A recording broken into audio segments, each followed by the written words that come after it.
আমরা এই পৃথিবী এক সময় ছাড়তে হবে, এই বিশ্বাস আমাদের আছে কি নাই? কবর দেশে চলে যাওয়ার পরে নির্দিষ্ট এক সময় আবার আমাদেরকে চিন্তা করা হবে, এই বিশ্বাস আমাদের আছে কি নাই? আমরা সকলেই আসরের ময়দানে উপস্থিত হব, আল্লাহ পাকের আদালতে হাজির হব, এই বিশ্বাস আমাদের আছে কি নাই? হাজিরিন, এই যে বিশ্বাসগুলো আমাদের মধ্যে আছে, পৃথিবীতে আমরা কেউ চিরস্থায়ী নই, পৃথিবী ছাড়তে হবে।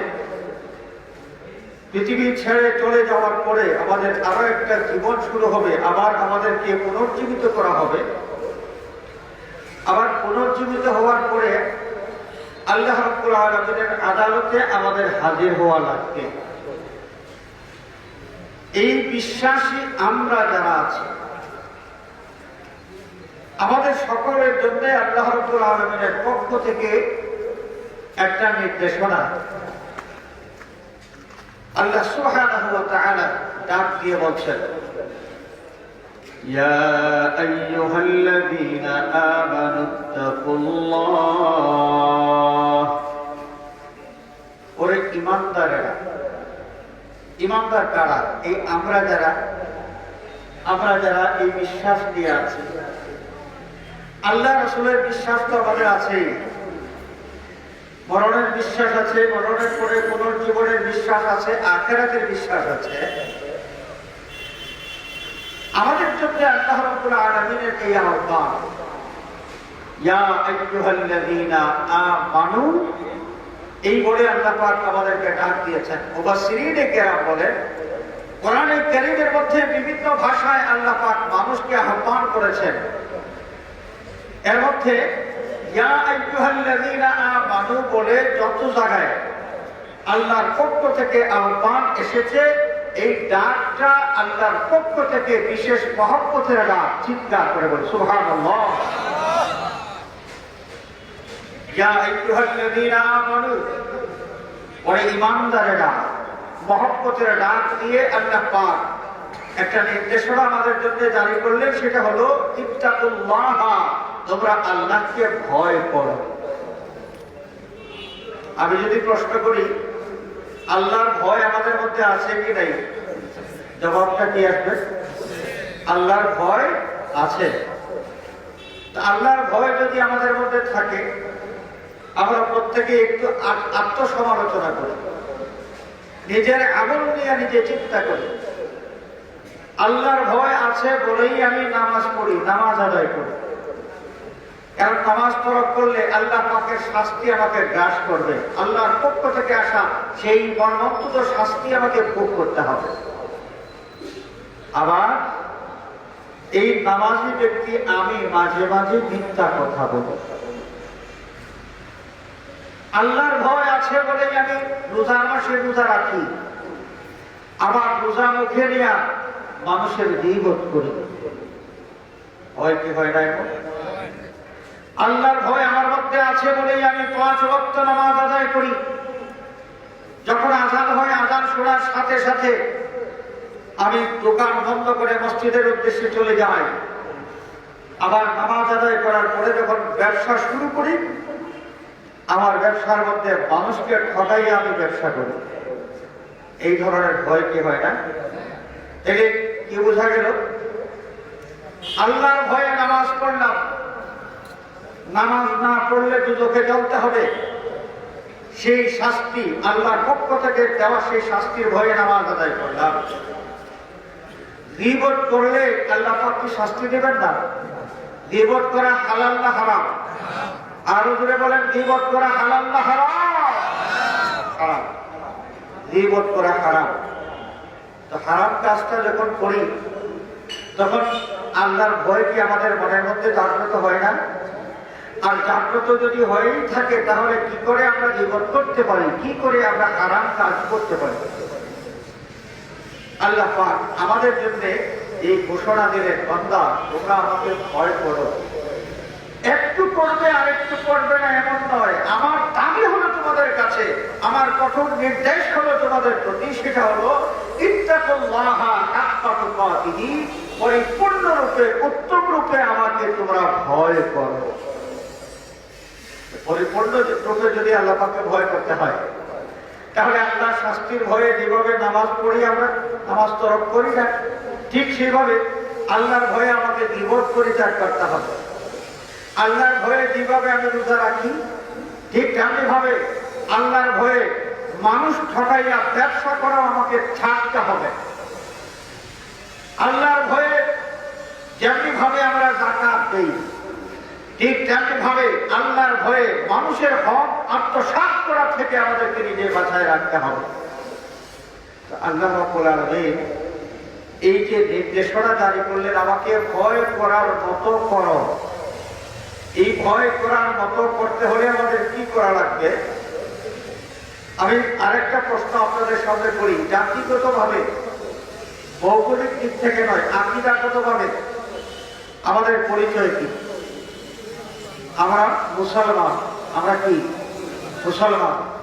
আরেকটা কথা যোগ করতে হবে, আমরা মুমিন মুসলমান। আমরা কি মুমিন মুসলমান। মুসলমানের মধ্যে আবার ক্লাসিফিকেশন আছে, মুনাফিক মুসলমানও আছে, অন্তরের বিমারওয়ালা মুসলমানও আছে। আমরা অন্তরের বিমারওয়ালা মুসলমান নই, আমরা মুনাফিক মুসলমান নই। আমাদের দাবি হলো আমরা মুমিন মুসলমান। আমরা কি মুমিন মুসলমান। আমি যে মুসলমান, মুসলমান কি দিয়ে মুসলমান হলাম? একটা হাদিস আছে, বিখ্যাত হাদিস, উলামায়ে কেরামের কাছ থেকে এই হাদিস শরীফের অনেক বয়ান আমরা শুনি। মুহাদ্দিসিনে কেরামের কাছে যে হাদিস হাদিসে জিবরাইল আলাইহিস সালাম নামে পরিচিত। হাদিসে জিবরিল আমিন হুজুর কুদরত সাল্লাল্লাহু আলাইহি ওয়াসাল্লামের খেদমতে হাজির হয়েছে। মানুষের আকৃতি ধারণ করে জিবরিল আমিন নবী করিম সাল্লাল্লাহু আলাইহি ওয়াসাল্লামের খেদমতে হাজির হয়ে একদম সামনাসামনি কাছাকাছি বসলেন, একদম কাছে। এই হাদিস শরীফের ইবারতের মধ্যে এসেছে, ওয়াদা'a কাফাইহি আলা ফাকিজাইহি। রাসূলুল্লাহ সাল্লাল্লাহু আলাইহি ওয়াসাল্লামের সামনে যখন জিবরিল আমিন বসলেন, যেহেতু মানুষের আকৃতিতে তিনি আগমন করেছেন, সেহেতু মানব দেহ তার ছিল, সেই মানব দেহ সম্পন্ন জিবরিল তিনি তার হাত তার রানের উপর রাখলেন। মুহাদ্দিসিনে কেরাম এখানে ব্যাখ্যার মধ্যে উল্লেখ করেছেন, সম্ভাবনা আছে দুইটা। একটা হলো জিবরিল তিনি জানু বেড়ে নবীজির সামনে বসেছেন এবং তার নিজের হাত নিজের রানের উপর রেখে বসেছেন, যেভাবে আদবের সাথে বসা হয়। আরেকটা ব্যাখ্যা হলো ওয়াদা'a কাফাইহি আলা ফাকিজাইহি, জিবরিল আমিন তার দুই হাতলি আল্লাহর হাবিবের রান মোবারকের উপর রাখলেন। সুবহানাল্লাহ। দুই ধরনের ব্যাখ্যা আছে। যাই হোক, এই জিবরিল আমিন হুজুর কুদরত সাল্লাল্লাহু আলাইহি ওয়াসাল্লামের কাছে কয়েকটি প্রশ্ন করেছিলেন। এর মধ্যে একটা প্রশ্ন ছিল মাল ইসলাম, ইয়া রাসূলুল্লাহ ইসলাম কাকে বলে? আরেকটি প্রশ্ন ছিল মাল ঈমান, ঈমান কাকে বলে? আরেকটা প্রশ্ন ছিল মাল ইহসান, ইয়া রাসূলুল্লাহ ইহসান কাকে বলে? আরেকটা প্রশ্ন ছিল ইয়া রাসূলুল্লাহ মাতাস সাআ, কিয়ামত কখন সংঘটিত হবে? এই কিছু প্রশ্ন করেছিলেন। এই প্রশ্নগুলোর মধ্যে একটা প্রশ্ন ছিল মাল ইসলাম, ইসলাম কাকে বলে? প্রশ্নের জবাব দিতে গিয়ে আল্লাহর নবী তার জবান মোবারক দিয়ে যা বললেন, আল্লাহর নবীজির এই বয়ানের সারমর্ম যেটা দাঁড়ায় সেটা হলো, নবী করিম সাল্লাল্লাহু আলাইহি ওয়াসাল্লাম কিছু আমলের কথা বললেন। জবান দিয়ে লা ইলাহা ইল্লাল্লাহু মুহাম্মাদুর রাসূলুল্লাহ সাল্লাল্লাহু আলাইহি ওয়াসাল্লাম এই কালিমা শরীফ উচ্চারণ করা। লা ইলাহা ইল্লাল্লাহু মুহাম্মাদুর রাসূলুল্লাহ এই কালিমা আমাদের অন্তরের মধ্যে আছে। আমাদের অন্তরের মধ্যে কি আছে? ওটার নাম হলো ঈমান। আর আমরা যখন কালিমা শরীফ জবান দিয়ে উচ্চারণ করি, তখন এই কালিমা পাঠ করা এটা হয় আমাদের আমল। এটা কি আমাদের আমল। আল্লাহর নবী জবাব দিলেন, তার জবাবের মধ্যে একটা অংশ এই ছিল যে প্রতিদিন নামাজ, 5 ওয়াক্ত নামাজ আদায় করা, রোজার মাসে রোজা রাখা, হজের মাসে হজের মৌসুমে হজ ফরজ হলে হজ করা, যাকাত ফরজ হলে যাকাত আদায় করা। এই যে কালিমা উচ্চারণ করা, নামাজ আদায় করা, যাকাত দেওয়া, রোজার মাসে রোজা রাখা, হজের মৌসুমে হজ ফরজ হলে হজ করতে যাওয়া, এই সবগুলোর নাম হলো আমল। আর আমলের সমষ্টির নাম হলো ইসলাম। আমলের সমষ্টির নাম কি? ইসলাম। হাজিরিনে কেরাম, এই যে ইসলাম, এটা হচ্ছে আমাদের ধর্মের নাম। আর আমাদের ধর্মীয় পরিচিতি, আমরা মুমিন মুসলমান। আমরা কি? মুমিন মুসলমান। আমাদের ইসলামের পরিধি কতটুকু আছে? ইসলাম কি মসজিদের মধ্যেই সীমাবদ্ধ, না ইসলামের বিস্তৃতি কতটুকু পর্যায়ে? হাজিরিনে কেরাম, আমরা পৃথিবীতে এসেছি। পৃথিবীতে আসার আগে এক সময় একটা বিশ্বাস ছিল আমাদের। আল্লাহ সুবহানাহু ওয়া তাআলা এক সময় প্রশ্ন করেছিলেন, আলাস্তু বিরাব্বিকুম, আমি কি তোমাদের রব নই? তখন এক বাক্যে একসাথে আমরা সবাই জবাব দিয়েছিলাম, আমরা কারা? যে বাবা আদম আলাইহিস সালাতু ওয়াস সালাম থেকে শুরু করে কিয়ামত পর্যন্ত যত মানব মানবী পৃথিবীতে আগমন করবে, এরা সকলেই সেখানে ছিল। এরা সকলেই সেখানে ছিল, একসাথে সবাই ছিলেন এবং আল্লাহর প্রশ্নের জবাব একসাথে সবাই দিয়েছেন। এই জবাবটা সকলের একই জবাব ছিল। এই জবাবের মধ্যে কারো কোনো ভিন্নতা ছিল না। একই সুরে, একই ভাষায় একই জবাব সবাই দিয়েছিলেন। সেটা হলো আল্লাহ, আল্লাহ তুমি আমাদের রব, তুমি আমাদের রব। আমরা পৃথিবীতে আসলাম। পৃথিবীতে আসার ক্ষেত্রে আমাদের মধ্যে একটু কিছু হইল। যার যে সময় পৃথিবীতে আসার জন্য আল্লাহ পাক সময় নির্ধারণ করেছেন, আল্লাহ নির্ধারিত সেই সময় মতো আমরা পৃথিবীতে আসলাম। আমার আগে আমার বাবা পৃথিবীতে এসেছেন, তার আগে তার বাবা পৃথিবীতে এসেছেন, তার আগে তার বাবা পৃথিবীতে এসেছেন। এইভাবে আমার পরে আমার সন্তানাদি দুনিয়াতে আসলো, আমার সন্তানাদির পরে তাদের সন্তানাদি পৃথিবীতে আসলো। কিন্তু এক সময় সবাই একসাথে এক জায়গায় ছিলাম। বিশ্বাস করলাম, স্বীকারোক্তি দিলাম, আল্লাহ তুমি আমাদের রব, তুমি ছাড়া দ্বিতীয় কোনো রব নাই। পৃথিবীতে আসার পর শুরু হলো যত জঞ্জাল, যত ভেজাল। এখানে আসার পর কেউ পাথরের পিছনে দৌড়ায়, কেউ তুলসী গাছের পিছনে, কেউ সূর্যের পিছনে।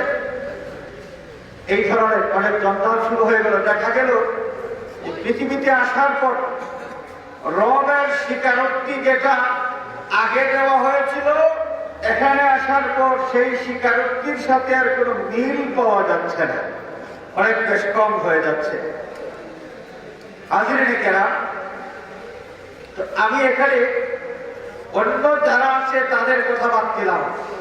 যারা পাথরের পিছনে দৌড়ায়, পাথরের পূজা করে, মূর্তির পূজা করে, সূর্যের পূজা করে, যারা আগুনের পূজা করে, তাদের কথা বাদ দিলাম।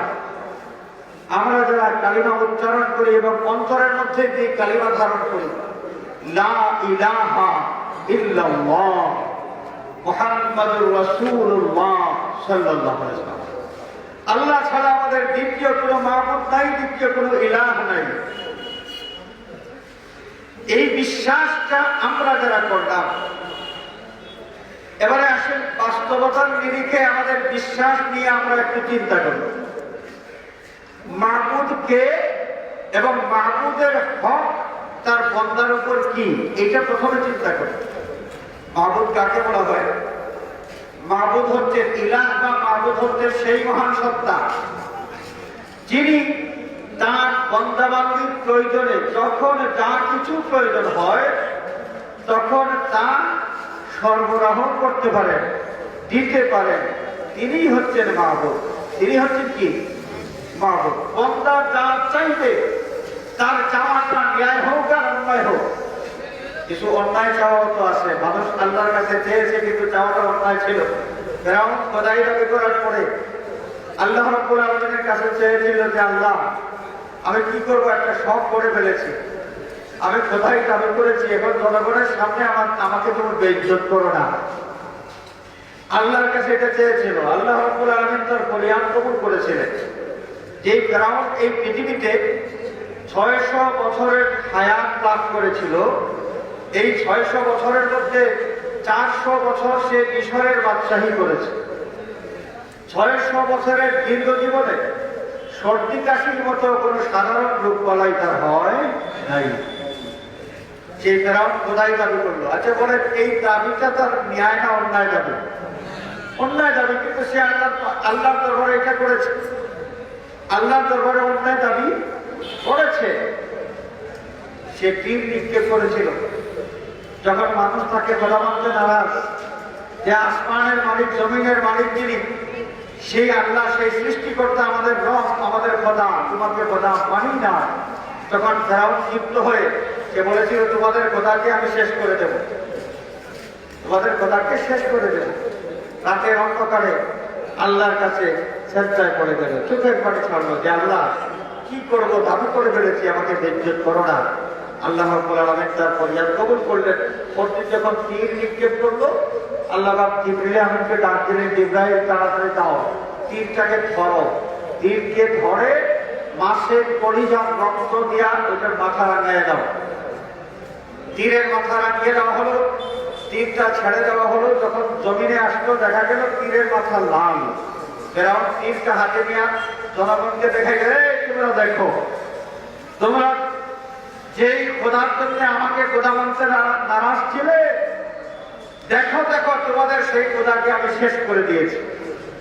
এই দেখো, তীর নিক্ষেপ করেছিলাম, তোমাদের খোদার বুক বিচিত্র করে সেই তীরটা আবার জমিনে ফিরে এসেছে। তীরের মাথায় তোমাদের খোদার রক্ত লাগানো আছে। মানুষের চাওয়া, আল্লাহর কাছে মানুষের চাওয়া সব সময় কিন্তু ন্যায় চাওয়া হয় না, অন্যায় চাওয়াও অনেক সময় অনেকেই চেয়ে থাকে। কিন্তু যে কোনো কিছুই সে ফরিয়াদ করুক না কেন, যিনি দিতে পারেন তিনি হচ্ছেন ইলাহ, তিনি হচ্ছেন ইলাহ, তিনি মাবুদ, তিনি হচ্ছেন উপাস্য। তো হাজিরে কেরাম, সেই মাবুদ আল্লাহ, সেই মাবুদকে আল্লাহ।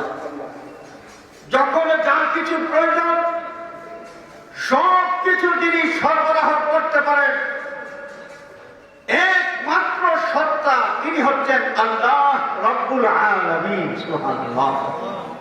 এই জন্য আমরা এই বিশ্বাস করি, লা ইলাহা ইল্লাল্লাহ, আল্লাহ ছাড়া দ্বিতীয় কোনো মাবুদ নাই। এখন আপনারা বলো যে আমার যা কিছু প্রয়োজন সব কিছু যিনি সরবরাহ করে থাকেন, তার হুকুম মতো আমি চলবো না আমার মন মতো আমি চলবো? তার হুকুম মতো আমাকে চলতে হবে। যিনি আমাকে সৃষ্টি করেছেন, যিনি আমাকে লালন পালন করছেন, আমার যা কিছু প্রয়োজন হয় সব কিছু তার থেকে আমি পেয়ে যাচ্ছি। অতএব তার হুকুম মতো আমি চলতে হবে। এই কারণে যে যেহেতু তিনি আমার সৃষ্টিকর্তা, কিসে আমার কল্যাণ কিসে অকল্যাণ তিনি খুব ভালো করে জানেন। আমার কল্যাণ অকল্যাণের নিমিত্তে আমার জন্য তিনি কিছু বিধান জারি করেছেন, আমার জীবনের জন্য একটা নকশা তৈরি করে তিনি দিয়েছেন। অতএব এই নকশা মতো সেই আল্লাহর বান্দারা তারা তাদের জীবন পরিচালনা করবে। এটা হচ্ছে আল্লাহর দাবি বান্দার উপর। আর এই দাবি যারা পূরণ করবে তারা এই দুনিয়ার জীবনে শান্তিতে বসবাস করতে পারবে, এবং তাদের যে পরকালীন জীবন আছে সেই পরকালীন জীবনে তাদের চূড়ান্ত ঠিকানা হবে জান্নাত। চূড়ান্ত ঠিকানা কোথায় হবে? জান্নাত। এই যে আমরা আল্লাহর হুকুম মতো চলবো, এই হুকুম মতো চলার জন্য যে জ্ঞান, এই জ্ঞানটা তার পক্ষ থেকেই আসে। যিনি হুকুম দাতা তিনি হলেন আমাদের আল্লাহ। আল্লাহর পক্ষ থেকে যে বিধান আসে, যে হুকুম আসে তার বান্দাবান্দির জন্য, এই আসার প্রধান যে মাধ্যম সেটা হলো আল কোরআনুল কারীম। সেটা কি? আল কোরআনুল কারীম। আর আল কোরআনুল কারীম এমন একখানা কিতাব মা ফাররাতনা ফিল কিতাবি মিন শাই। আল্লাহ পাক নিজেই বলেছেন আল কোরআনুল কারীম এমন একটা কিতাব যে কিতাবের মধ্যে কোনো বিষয় আমি বাদ দেই নাই। মানুষের জীবনের যা কিছু প্রয়োজন হয় এবং মানুষের এই দুনিয়ার জীবনের পরবর্তী জীবনে যা কিছু ঘটবে এই সব কিছু আমি আল কোরআনুল কারীমের মধ্যে দিয়ে দিয়েছি। সুবহানাল্লাহ। এত কিছু এই কোরআনের মধ্যে, সেই কোরআন কত বিশাল, মাত্র এক ভলিউমে আল কোরআন। আমাদের মুক্তিযুদ্ধের ইতিহাস লেখা হয়েছে 15 খণ্ড, বিশাল বিশাল, এক একটা খণ্ড বিশাল, একটা নয় 15 খণ্ডে মাত্র 9 মাসের ইতিহাস লেখা হয়েছে। কত মাসের? 9 মাসের ইতিহাস লেখা হয়েছে বিশাল বিশাল 15 খণ্ডে। আপনাদের ঢাকারগঞ্জ আলিয়া মাদ্রাসার লাইব্রেরিতেও থাকতে পারে, হাই স্কুলে থাকবে, বিভিন্ন বিদ্যালয়ের লাইব্রেরিগুলিতে এগুলো আছে। ব্যক্তিগতভাবে অনেকেই হয়তো সংরক্ষণ করেছেন, সংগ্রহ করেছেন। আর আল্লাহ রাব্বুল আলামিন মাত্র 6666 আয়াতের মধ্যে পৃথিবীর শুরু থেকে শেষ এবং পৃথিবীর শেষ হওয়ার পরবর্তী যে অনন্তকালীন যুগ, অনন্তকালীন সময়, সেই অনন্তকালীন সময়ের সব কিছু বুঝাইয়া মাত্র 6666 আয়াতের মধ্যে বর্ণনা করে দিয়ে দিলেন। কি বোঝা গেল? এখানে এর বক্তব্য কম, এর অর্থ অনেক বেশি। বক্তব্য কম, এর অর্থ কি? অনেক বেশি। সাধারণ মানুষরা এগুলো বুঝবে না। এই কারণে আল্লাহ রাব্বুল আলামিন আল কোরআনুল কারীম সাধারণ মানুষের ঘরে ঘরে পাঠাতেন। প্রথমে এই কোরআন কারীম পাঠিয়েছেন একজনের কাছে, যিনি আল্লাহর বন্ধু মুহাম্মদুর রাসূলুল্লাহ সাল্লাল্লাহু আলাইহি ওয়াসাল্লাম। সেই মহানবী সাল্লাল্লাহু আলাইহি ওয়াসাল্লাম কে ছিলেন? যিনি আল কোরআনুল কারীম মানুষকে ব্যাখ্যা করে বুঝায় দেওয়ার দায়িত্ব গ্রহণ করলেন। আল্লাহ পাক তাকে এই দায়িত্ব দিয়ে দিলেন। ওয়ানজালনা ইলাইকা যিকরা লিতুবাইয়িনা লিন-নাসি মা নুযিলা ইলাইহিম। আল্লাহ পাক তার হাবিবের উদ্দেশ্যে বললেন, বন্ধু, আপনার প্রতি এই কিতাব আমি নাযিল করেছি, আপনার দায়িত্ব হলো এই কিতাব মানুষকে আপনি ব্যাখ্যা করে বুঝিয়ে দেবেন। এখানে একটা কথা, আমাদের নবী করিম সাল্লাল্লাহু আলাইহি ওয়াসাল্লাম তিনি কি আল্লাহর পিয়ন ছিলেন? একটা প্রশ্ন জাগে। অনেকেই আমাদের নবী করিম সাল্লাল্লাহু আলাইহি ওয়াসাল্লামের মূল্যায়ন করেন এইভাবে যে তিনি আল্লাহর পিয়ন ছিলেন। আল্লাহ পাক তার বান্দাবান্দির জন্য কিছু দিতে চেয়েছেন, আল্লাহর পক্ষ থেকে তা গ্রহণ করে বান্দাবান্দির কাছে এটা পৌঁছাইয়া দিয়েছেন, বাস তার দায়িত্ব এখানেই শেষ। আসলে কি এইভাবে পিয়ন মানুষের চিঠি পড়ে ব্যাখ্যা করে বুঝাইয়া দেওয়া, এটা কি পিয়নের দায়িত্বের মধ্যে পড়ে? পিয়ন তো খাম খোলারই অনুমতি নেই, পড়ে বুঝাইয়া দিবে, এটা তো পরের ব্যাপার। আমাদের নবী করিম সাল্লাল্লাহু আলাইহি ওয়াসাল্লামকে পিয়ন হিসেবে যারা মূল্যায়ন করেন, না, এটা ভুল। আল্লাহর নবী তাকে আল্লাহ পাক দায়িত্ব দিয়েছেন যে লিতুবাইয়িনা লিন-নাসি মা নুযিলা ইলাইহিম, মানুষের প্রতি আমি যে বিধান নাযিল করেছি আল কোরআনুল কারীমের মাধ্যমে, আমার বন্ধু আপনি সেগুলো তাদেরকে ব্যাখ্যা করে বুঝিয়ে দেবেন, ব্যাখ্যা করে বুঝিয়ে দেবেন। নবী করিম সাল্লাল্লাহু আলাইহি ওয়াসাল্লাম মালিকের পক্ষ থেকে যে কিতাব লাভ করেছেন, সেই কিতাব মানুষকে তাফসীর করে ব্যাখ্যা করে বুঝিয়ে দিয়েছেন। তো মূল বিধান যেটা, সেটা হলো আল কোরআনুল কারীম। আর মূল বিধানের যে ব্যাখ্যা, সেই ব্যাখ্যা হলো আহাদিসুন নববী সাল্লাল্লাহু আলাইহি ওয়াসাল্লাম, নবী করিম সাল্লাল্লাহু আলাইহি ওয়াসাল্লামের হাদিস বা সুন্নাহ। তো হাজিরিনে কেরাম, আমাদের আল্লাহ আমাদের কল্যাণের জন্য যে বিধান নাযিল করলেন, সেই বিধানের যে মূল উৎস যেটা, একটা হলো আল কোরআনুল কারীম, আর একটা হলো নবী করিম সাল্লাল্লাহু আলাইহি ওয়াসাল্লামের হাদিস। তো নবী করিম সাল্লাল্লাহু আলাইহি ওয়াসাল্লামের যে হাদিস আছে, সেই হাদিসগুলো কেমন? কোরআনে কারীমের তাফসীর তো ঠিকই আছে, কিন্তু আমাদের নবীর জন্য আল্লাহ রাব্বুল আলামিন স্পেশাল একটা মুজিজা দিয়েছিলেন। এটা ছিল জাওয়ামিউল কালিম, উতিতু বিজাওয়ামিউল কালিম। আল্লাহর নবী বলেন, আমাকে জাওয়ামিউল কালিম দান করা হয়েছে। এর অর্থ হলো এমন বক্তব্য আমার কাছ থেকে প্রকাশিত হয় ইবারত কম থাকে, অর্থ থাকে অনেক বেশি। ইবারত থাকে কম, অর্থ থাকে কি অনেক বেশি। আমাদের নবী করিম সাল্লাল্লাহু আলাইহি ওয়াসাল্লামের মধ্যে এই গুণটা যদি থাকে, তাহলে নবীর যে হাদিস, আমরা কি মনে করি যে এই হাদিস খুব সহজে আমরা বুঝতে পারবো? খুব সহজে বোঝা যাবে? শুধু তর্জমা করলেই কি হাদিসের আসল মর্ম আমরা বুঝতে পারবো?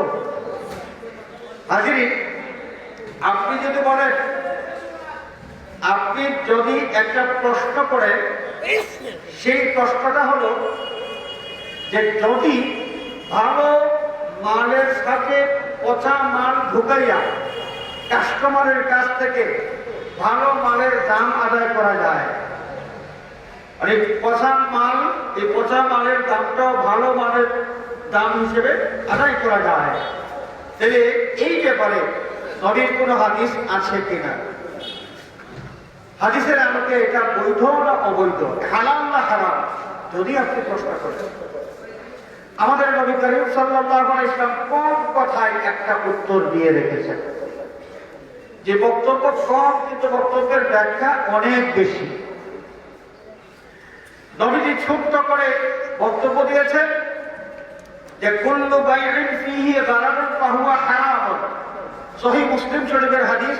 আল্লাহর নবী ইরশাদ ফরমান, যে কোনো ব্যবসা, যে ব্যবসার মধ্যে ধোঁকাবাজি আছে, প্রত্যেক ব্যবসা হলো হারাম।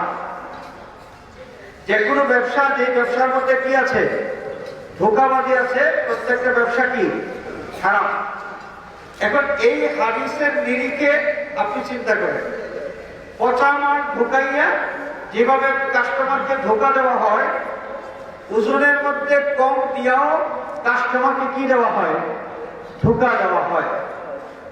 বেস্ট কোয়ালিটির মাল বলে থার্ড কোয়ালিটির মাল পাবলিকের কাস্টমারের হাতে তুলে দেওয়া, এটাও ধোঁকাবাজি।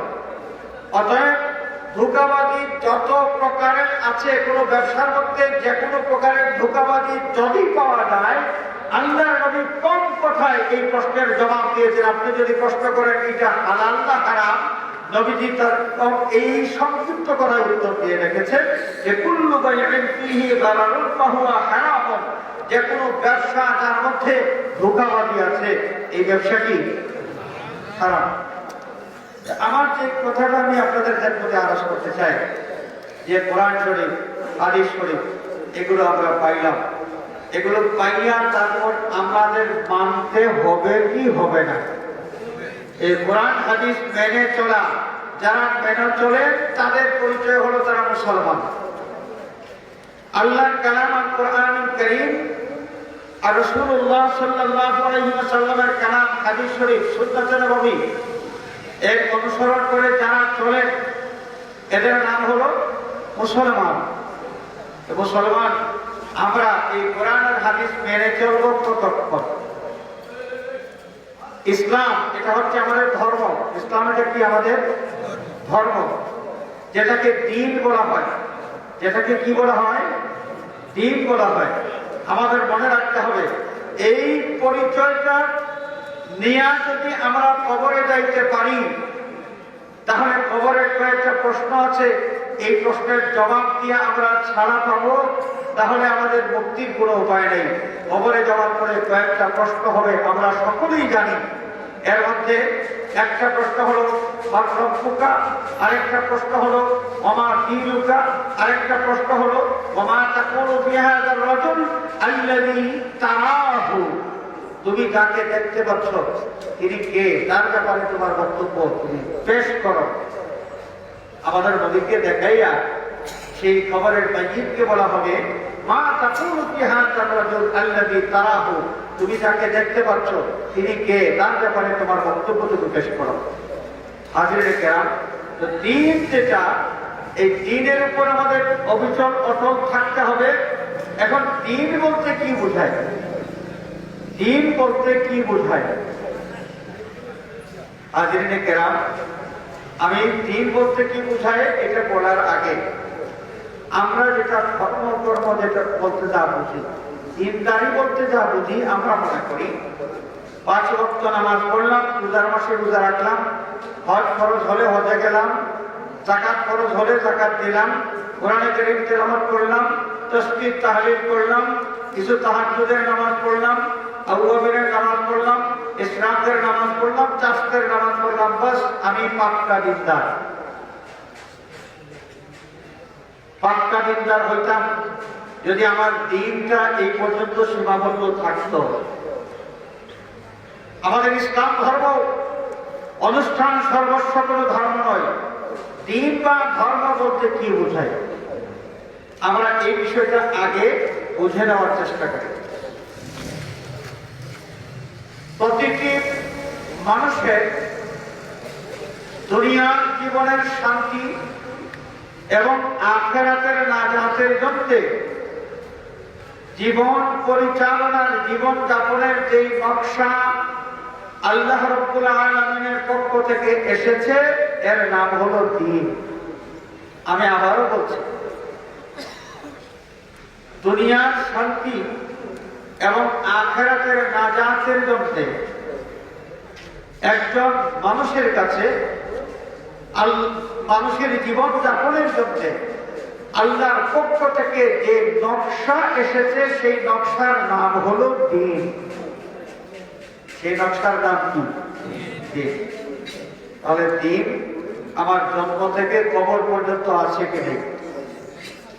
দ্বীন, দ্বীনদারি শুধু মসজিদে আছে নাকি ব্যবসা প্রতিষ্ঠানেও আছে? বলেন, দ্বীনদারি যেটা মসজিদে শুধু আছে না ব্যবসা প্রতিষ্ঠানেও দ্বীনদারি আছে? বিয়ার অনুষ্ঠানে দ্বীনদারি আছে কি নাই? ঘর সংসার করতে দ্বীনদারি আছে কি নাই? বউয়ের সাথে সংসার করতে দ্বীনদারি আছে কি নাই? প্রতিবেশীদের সাথে আচার ব্যবহার করতে দ্বীনদারি আছে কি নাই? খালা মামু এইভাবে আত্মীয় স্বজন যারা আছে তাদের সাথে সম্পর্ক রাখার ক্ষেত্রে দ্বীনদারি আছে কি নাই? একজন মানুষের জন্ম থেকে মৃত্যু পর্যন্ত তার গোটা জিন্দগির যেই নকশা আল্লাহ রাব্বুল আলামিন দান করেছেন, তার নাম হলো দ্বীন। অতএব এই দ্বীনটা মানুষের জীবনের সর্বত্র বিরাজমান। সব জায়গায় দ্বীন আছে। দ্বীন নাই, ধর্ম নাই, মানুষের জীবনের এমন কোনো ক্ষেত্র নাই। তো হাজিরে কেরাম, এই দ্বীনদারিটা আমরা মেনে চলতে হবে। যদি চলি, দুনিয়াতে শান্তি পাবো, আখিরাতে নাজাত পাবো। দুনিয়াতে শান্তি পাবো, আখিরাতে নাজাত পাবো। এখন দ্বীনদারি জানবো কেমনে? আল্লাহ রাব্বুল আলামিন আমাদের জন্য দিয়ে রেখেছেন আল কোরআনুল কারীম আর নবী মুহাম্মদ সাল্লাল্লাহু আলাইহি ওয়াসাল্লাম, আল্লাহর নবীর হাদিস শরীফ। এইগুলোর মাধ্যমে আমাদের দ্বীনদারি সম্পর্কে আমরা জানতে পারবো।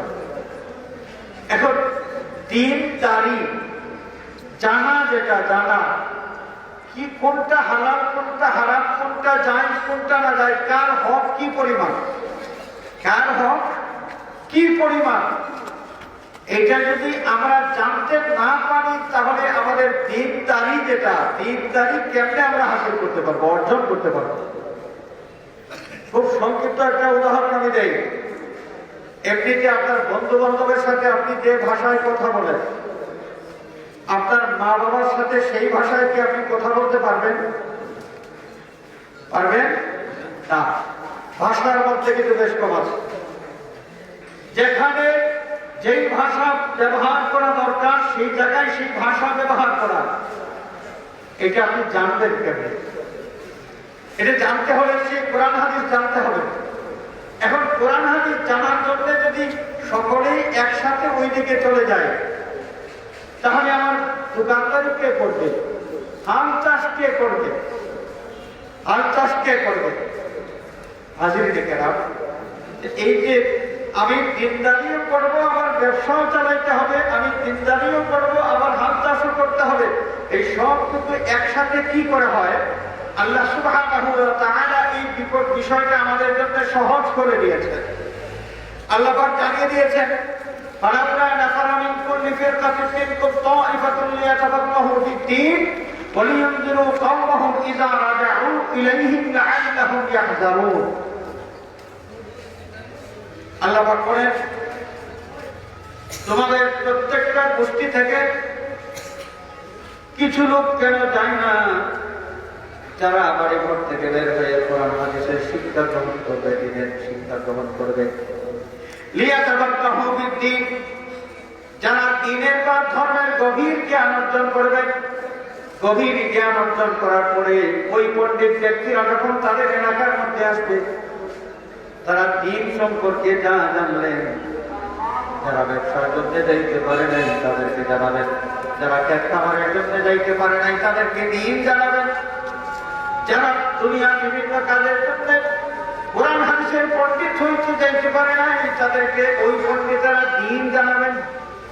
দ্বীনের কথা শোনার পরে সাধারণ জনগণ দ্বারা তার অনুসরণ করে চলবেন, তা মেনে চলবেন। ফাসআলু আহলাদ যিকরি ইন কুনতুম লা তা'লামুন। হাজিরিনে কেরাম, আল কোরআন এবং নবীজির হাদিস শরীফের মধ্যে মানুষের জীবনের সব সমস্যা, সব প্রশ্নের উত্তর দেওয়া আছে।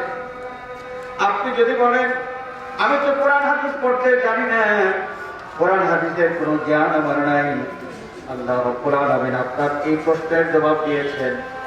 তুমি কোরআন হাদিস পড়তে জানো না, কোরআন হাদিসের তর্জমা করতে পারো না, ব্যাখ্যা করতে পারো না, এটা তোমার আইব নয়, অসুবিধা নাই।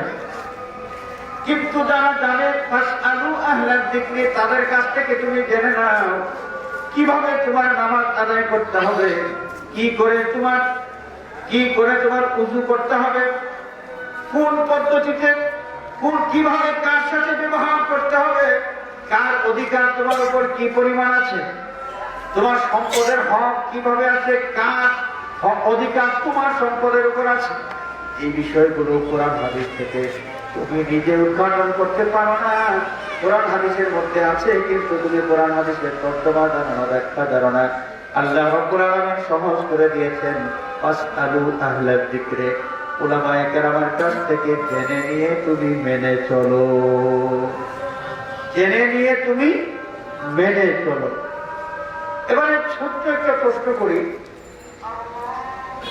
আমরা যারা এই পৃথিবীতে আছি, যদি মনে করি কোরআন হাদিস জানি না, বুঝি না, এটা মোল্লাদের ব্যাপার, কোরআন হাদিস জানা বোঝা এটা মোল্লাদের ব্যাপার, আমাকে আল্লাহ পাক বুদ্ধি দিয়েছেন, আমি বুদ্ধি খাটাইয়া ব্যবসা করব, আমি বুদ্ধি খাটাইয়া সামাজিকতা করব, আমি বুদ্ধি খাটাইয়া আমাদের দাম্পত্য জীবন পরিচালনা করব। এই মনোভাব নিয়ে আমরা যদি চলি, আমরা কি বাঁচতে পারবো? বাঁচার কোনো উপায় নাই। আল্লাহ রাব্বুল আলামিন আমাদের আল্লাহ বন্দী কথা দ্বীনদারির উপর অটল অবিচল থেকে জীবনযাপন করার ব্যবস্থা সহজ করে দিয়েছে। এরপরেও যদি আমরা দ্বীনদারির সাথে আমাদের সম্পর্ক না থাকে, তাহলে আমরা আসামির কাজ করায় দাঁড়াতে হবে। আমার শেষ কথা যেটা, আমরা পৃথিবী ছাড়তে হবে, আল্লাহর আদালতে আমাদের হাজির হওয়া লাগবে। আমি ব্যবসায়ী হলে আল্লাহর কাছে জবাব দেওয়া লাগবে কি লাগবে না? আর শুধু নামাজের প্রশ্ন করা হবে, আর কিছুই জিজ্ঞেস করা হবে না, শুধু নামাজ। আল্লাহর আদালতে যখন আমরা হাজির হব, আল্লাহ রাব্বুল আলামিন আমাদেরকে মৌলিক 5টি প্রশ্ন করবেন। আল্লাহ নবী হাদিস শরীফের মাধ্যমে আমাদেরকে জানিয়ে দিয়েছেন, 5টি প্রশ্নের উত্তর না দিয়ে আদম সন্তান কিয়ামতের দিন তাদের কদম নাড়াইতে পারবে না। এর মধ্যে একটা প্রশ্ন থাকবে, আন উমরিহি ফীমা আফনাহু ওয়া আন শাবাবিহি ফীমা আবলাহু ওয়া আন মালিহি মিন আইনা ইকতাসাবাহু ওয়া ফীমা আনফাকাহু ওয়া আন ইলমিন বিমা আমিলা বিহি আও কামা ক্বালা আলাইহিস সালাতু ওয়াস সালাম। কিয়ামতের দিন কয়েকটি প্রশ্ন করা হবে। এই প্রশ্নের মধ্যে একটা প্রশ্ন থাকবে, প্রত্যেকটা মানুষকে আল্লাহ রাব্বুল আলামিন জিজ্ঞেস করবেন, তোমাকে আমি 70 বছরের জীবন, 80 বছরের জীবন দিয়েছিলাম, দুনিয়ার জীবনে এই বয়সটা তুমি কি করে কাটিয়েছো আমাকে বলো। তখন এই গোটা জিন্দেগির সমস্ত আমাদের হিসাব দেওয়া লাগবে। তখন আমি কোরআন হাদিস বুঝতাম না আল্লাহ, এই জন্য আমি যে সুদ খাইলে যে গুনাহ হয় এটা আমি জানতাম না, পাবলিককে ঠগাইয়া ব্যবসা করলে যে হারাম হয় এটা আমি জানতাম না। এগুলো বলে পার পাওয়া যাবে? পার পাইতে পারবো আমরা?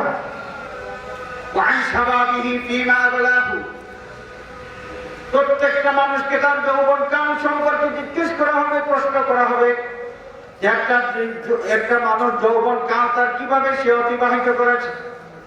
আমরা তখন যদি বলি আল্লাহ বয়স আমার কম ছিল, আমাদের বাঙালি সাংস্কৃতিক অনুষ্ঠান আয়োজন করেছিলাম। পয়লা বৈশাখে যা হয় না আমাদের দেশে, নববর্ষ উদযাপন উপলক্ষে বিশাল সাংস্কৃতিক অনুষ্ঠান, এতে আপনারা আমন্ত্রিত। সাংস্কৃতিক অনুষ্ঠানটা কি? ঢাকা থেকে বা চিটাগাং থেকে একজন নর্তকী নিয়ে আসা হলো, একজন গায়িকা নিয়ে আসা হলো, বাদ্যযন্ত্র সব মিলাইয়া একদম সারা রাত ব্যাপী চলল উদ্যম নৃত্য। চলে কি চলে না? আপনাদের এলাকায় নাই মনে হয়। নববর্ষ উদযাপনের নামে এগুলো যদি করা হয়, এখানে থাকে বেশিরভাগ যুবক, মুরব্বীরাও থাকেন, কারণ সভাপতি যিনি থাকেন তিনি মুরব্বী থাকেন। অনেক জায়গায় মসজিদের মুসল্লিরা তিনি ওই সমস্ত নাচের অনুষ্ঠানের সভাপতি থাকেন, ঠিক কিনা বলেন?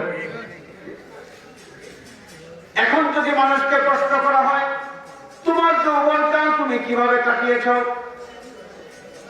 একজন মানুষ তার যৌবনকালের জবাব দিতে গিয়ে যদি বলে, আল্লাহ, আমার দেশে একটা সাংস্কৃতিক অনুষ্ঠান ছিল, জাতীয় অনুষ্ঠান, সেই অনুষ্ঠান করার জন্য আমি এই নাচ গানের অনুষ্ঠানে নিজে পরিশ্রম করেছি, ওই অনুষ্ঠান আয়োজনের জন্য অনেক দৌড়াদৌড়ি করেছি, অনেক শ্রম দিয়েছি, অনেক টাকা পয়সা দিয়েছি, প্রাণ ভরে সেই অনুষ্ঠান আমি সারা রাত ব্যাপী উপভোগ করেছি। আল্লাহ, আমার যৌবনকাল তো এই জন্য আমি এগুলো করেছি। মানুষ যৌবনকালের হিসাব দিতে গিয়ে এগুলো বলে পার পাবে পাবে যদি বলে আল্লাহ নাচ গান যে এগুলো হারাম। আমি তো কোরআন হাদিস বুঝি না, এই জন্য এই হারামটা জানতাম না। কোরআন হাদিস বুঝি না, এই জন্য এটা যে হারাম আমি জানতাম না। মানুষ যৌবনকালের জবাব দিতে গিয়ে এই কথা বলে কি সে রেহাই পাবে? আল্লাহ রাসূল বলে দিয়েছেন, ফাসআলু আহলায যিকরি, তুমি জানো না কোনটা হারাম, কোনটা হারাম, কোনটা জায়েজ, কোনটা নাজায়েজ, কোন কাজ করলে তোমার কল্যাণ হবে, কোন কাজ করলে তোমার অকল্যাণ হবে, অশান্তি আসবে, এই সব কিছু তো তোমাকে আমি জানিয়ে দিয়েছি কোরআন হাদিসের মাধ্যমে। তুমি নিজে জানো না, যারা জানে তাদের কাছ থেকে জেনে নাও নাই কেন? এই প্রশ্নের জবাব আমরা করি।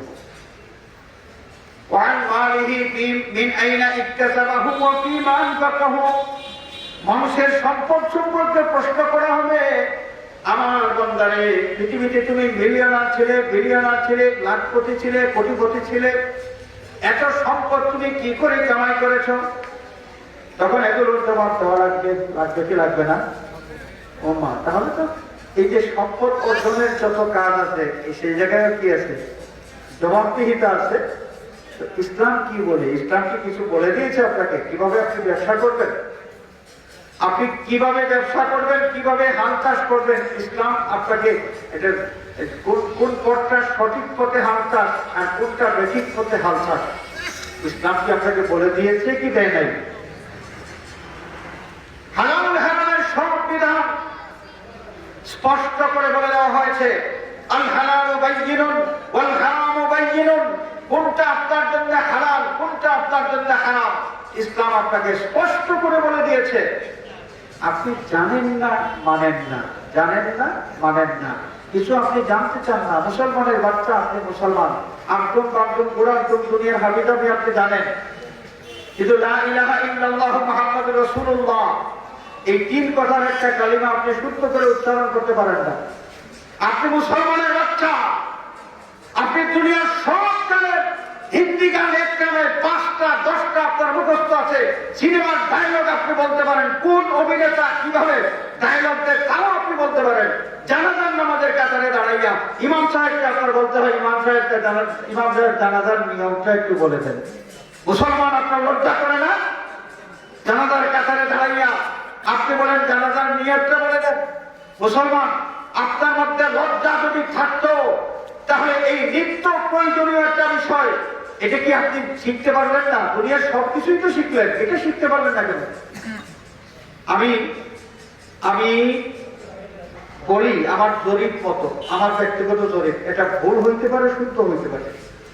মুসলমান যদি 100 জন একসাথে করা হয় এবং তাদেরকে যদি বলা হয় যে আপনি তায়াম্মুমটা করেন, আমার মনে হয় 80 জন মুসলমান তায়াম্মুমের নিয়ম জানে না। তায়াম্মুমটা ঠিকভাবে করতে পারবে না। আমার কথাটা ঠিক কিনা? এটা আমার ব্যক্তিগত একটা দলিল, আমার একটা অনুমান। আমার কেমন মুসলমান, আমরা কেমন মুসলমান আজকে সেই নাস্তিক বেঈমান মুরতাদের গোষ্ঠী ইসলাম সম্পর্কে যে কটাক্ষগুলো করছে, এর কারণ হলো আমরা মুসলমান গাফলতির মধ্যে আছি। ইসলাম থেকে আমরা অনেক দূরে চলে যাচ্ছি, ইসলামকে আমাদের জীবনে আমরা ফুটিয়ে তুলতে পারতেছি না। এই কারণে সেই বেঈমানগুলো ইসলাম সম্পর্কে সমালোচনা করার সেই সুযোগ পেয়ে থাকে।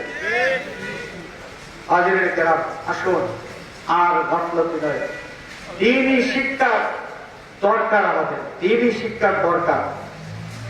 আপনার রাখালগঞ্জ আলিয়া মাদ্রাসা, যেই আলিয়া মাদ্রাসায় কোরআন হাদিসের শিক্ষা দেওয়া হয়, যেই আলিয়া মাদ্রাসায় দুনিয়া এবং আখিরাতের শিক্ষা দেওয়া হয়, দুনিয়া এবং আখিরাতের শিক্ষা দেওয়া হয়, আপনার সন্তান যদি 5 জন ছেলে থাকে, 5 জন, আধুনিক যুগে তো 5 জন বললে আবার সমস্যা, এত ছেলে কেন থাকবে? আর একটা প্রশ্ন আসবে।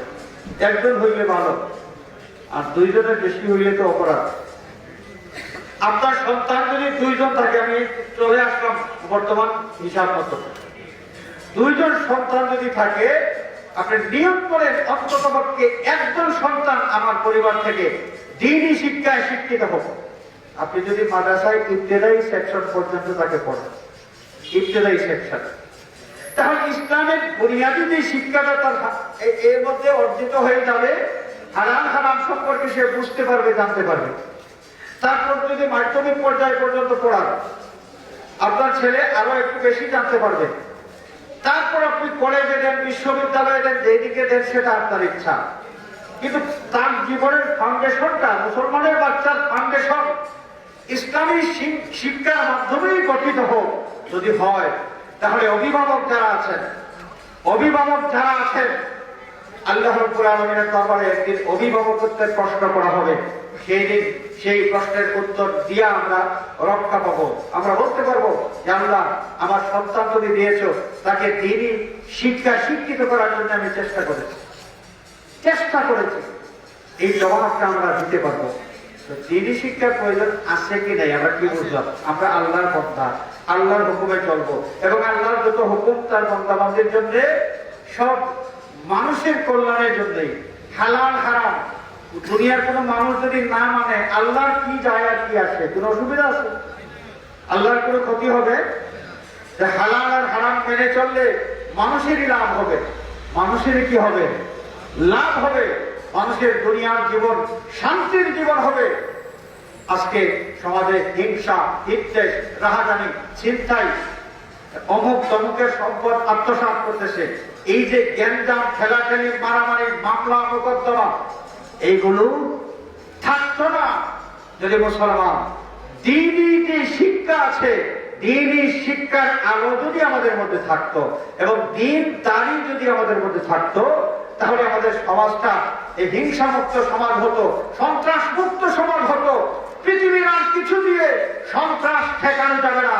সন্ত্রাস ঠেকানো যাবে একমাত্র সেই পদ্ধতি যদি আমরা অবলম্বন করি, যে আমাদের আল্লাহ সুবহানাহু ওয়া তাআলা যে নীতি আমাদেরকে শিখিয়ে দিয়েছেন, সেই নীতির অনুসরণ যদি আমরা সবাই করতে পারি, অর্থাৎ দ্বীনদারি যদি আমাদের মধ্যে থাকে, তবেই সন্ত্রাস মুক্ত সমাজ গঠন করা সম্ভব। অফিস আদালতে গেলে ঘুষ আর দুর্নীতির সয়লাভ, এগুলো অফিস আদালতে যারা যাওয়া আসা করেন, আপনারা তো খুব ভালো করেই জানেন, খুব ভালো করে জানেন যে মানুষগুলো ওই যে ডাকাতি করে অস্ত্র ধরে, আর এরা ডাকাতি করে কলম ধরে, ডাকাতি করে মানুষের গলায় ছুরি ধরে, মানুষের মাথায় পিস্তল ঠেকাইয়া, আর এই ডাকাতেরা ডাকাতি করতেছে কলম দিয়া, কলম দিয়া। এই ডাকাতগুলো তাদের সংখ্যা এত বেশি থাকতো না যদি এদের মধ্যে দ্বীনদারি থাকতো। দ্বীনদারি নাই, পরেশগারি নাই, আখিরাতের চিন্তা সম্পর্কে তারা গাফিল, নামে মুসলমান, কিন্তু একদিন মরতে হবে, আল্লাহর দরবারে সম্পদের হিসাব দেওয়া লাগবে। এই বিশ্বাসটা সে ভুলে যায়, এই বিষয়টা সে ভুলে যায়, যার কারণে সুদ খাওয়া, ঘুষ খাওয়া এগুলো একজন মুসলমানের পক্ষে সম্ভব হয়ে ওঠে। আসুন, আমি এক কথা দীর্ঘায়িত করবো না। যেহেতু আমরা মুসলমান, আল্লাহ বিশ্বাস করি, আল্লাহ আমাদের মাবুদ বিশ্বাস করি, সেই আল্লাহ আমাদের শান্তির জন্য, আমাদের কল্যাণের জন্য, আখিরাতের সেই অনন্তকালীন সুখের ঠিকানা জান্নাত অর্জনের জন্য যে জীবন ধারণের নকশা আমাদেরকে দিয়েছেন, সেই নকশা অনুসরণ করে চলি। আর সেই নকশা অনুসরণ করে চলতে হলে দ্বীনি শিক্ষার প্রয়োজন আছে। কি আছে? দ্বীনি শিক্ষার প্রয়োজন আছে।